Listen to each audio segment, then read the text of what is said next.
Another rule for delivery is not read from slide, not even from online meetings. Forget about offline. In personal meeting, if you're reading from the slide, you are a no goner completely. You don't have a place to go. It is one of the worst experience people will have if you continue reading from the slide. Why we read from the slide is when we are not prepared well, right? But if you're prepared well, we don't need to read from the slide. So once we read from the slide, we lose attention, even in online, right? When I'm talking to you, start reading from the slides, every word, you will not enjoy this as much as you will, which I expect that you are, if I remember what's there on the slides and talk about it without, you can use slides as a prompt, but not read from the slides. Little bit difference in delivery portion of online meeting is that don't look at the camera like you're looking into the eyes of the audience. So when you're doing an audience presentation, you should look at everyone. You should shake your hands from one person to another person. But in case of online, look at the camera because that's the medium you're talking to. It's like when you're on theater, you act differently, but when you are acting in a movie, you have to act differently. Smile. Smile is something which is, I always call it as an evolutionary weapon, which has been only with us, only with humans, and use it often to disarm, to get along, to create collaboration, to get agreement. Use it very often. It's a fabulous, enjoyable, happy armory which we have. So use that. On online, you have to, like on offline, you have to manage a pitch and volume and tone. It is, volume should be good enough that people can hear that. Tone should be pleasing.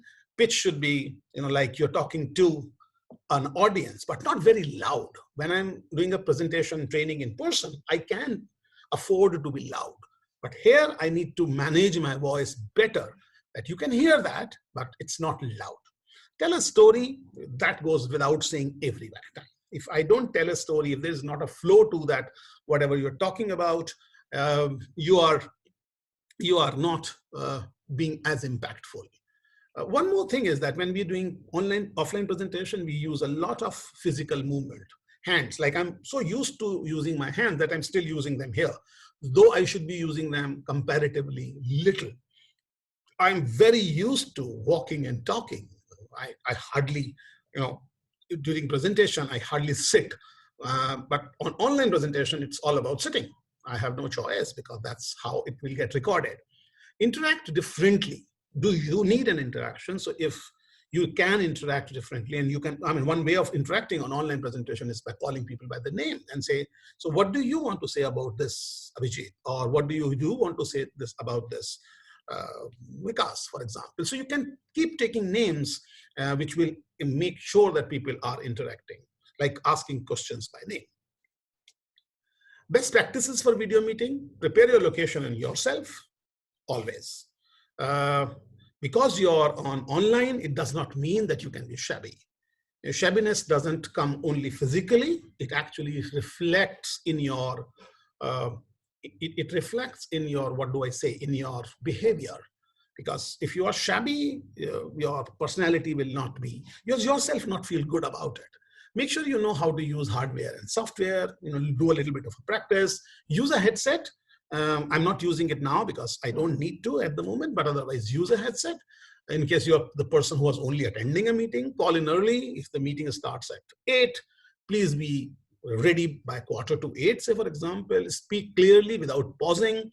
It requires a lot of energy, so you should make sure that you have that energy. You are doing it the time of the day when you are full of energy and passion, and handle unexpected distraction quickly, because in online there's something unexpected happens. The light goes off, the AC doesn't work, the child just walk behind you, internet goes down. That's most often that I face. So make sure that you are able to handle the unexpected clearly. Some netiquettes for digital meeting: start with suitable clothes. Wear clothes which are nice, which you anyway wear when you go outside and in your offices. Don't take it an excuse not to take a bath or not to be ready. Don't sit too close. Don't sit too far. Too far, you won't be able to.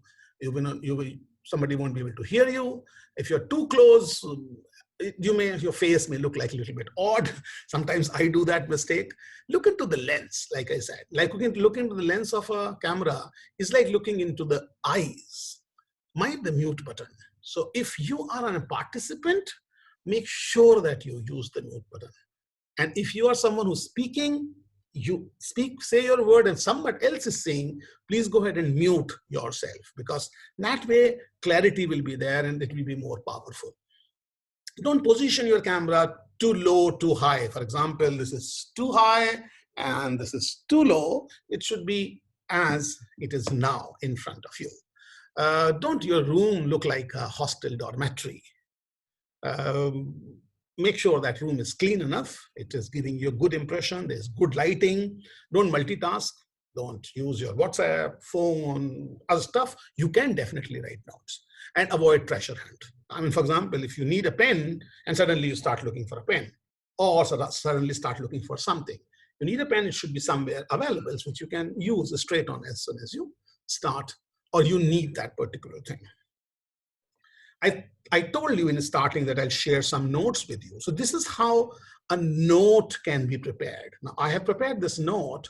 I can't enlarge. Yes, I can enlarge it, right? I have, these are like audience. So this is the notes I did for one of the presentation. You know, I suppose you're giving a presentation on destination wedding to someone. I come from travel, so that comes naturally to me. So I said, okay, if I am the travel executive doing a presentation on destination wedding, what should be my notes? So I wrote down these notes, like audience, where they will be, it's a love marriage or an arranged marriage, who's paying, parents of both the parties, or only one person, only one party, what type of myth they may have about destination wedding, like cost, customs, logistic, visa, passport, what type of trouble they assume that there will be.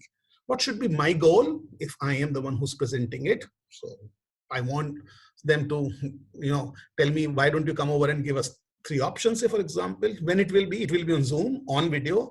So can it be connected to the television? Because if they're a large family in front of laptop, it may be difficult. So I need to make sure that it is connected well. What time? 8 to 9 in the evening. I'm eating into their entertainment time. So my presentation should be entertainment enough. And then I wrote about the flow. Traditional marriage versus destination weddings. And I wrote down that, people are very, all of them must have got married in a manner like you. I have got married in a family way, not on a destination going out somewhere. But, and I hold that true. I really enjoyed that experience. And I definitely, my family enjoyed more than me at that point of time. So if I start telling that they're not unenjoyable, they're drab, they're bad, people may start to it. So rather than saying they are great, but destination wedding are greater, and that should be my, intent of the presentation. Also, I should then bring it the Mythbuster slide, maybe some videos on destination weddings, why destination marriages, how they're more enjoyable, what can be 3 locations which I can suggest at this point of time, and where do we go from here. So that's my notes on presentation if I need to make on a destination wedding. So just to summarize back again, if you want to deliver an online presentation powerfully, first and foremost is plan it out on a piece of paper. Then create it. Once it is done, on the delivery front, remember do's and don'ts. Make sure that you are able to really make an impressive job of it. Even when you are attending an online meeting, you should keep these things in mind, because that's how you will become more powerful, maybe a better seller on online. And that should not take away your own personality of in-person, because that will also be required, because we would, rather than requiring only an online presence, we will be requiring an online and offline in-person presence, and we need a good hybrid of it. So thank you very, very much. I'm sure you all enjoyed this. I'll be keep coming similar presentations for you in future. Thanks a lot.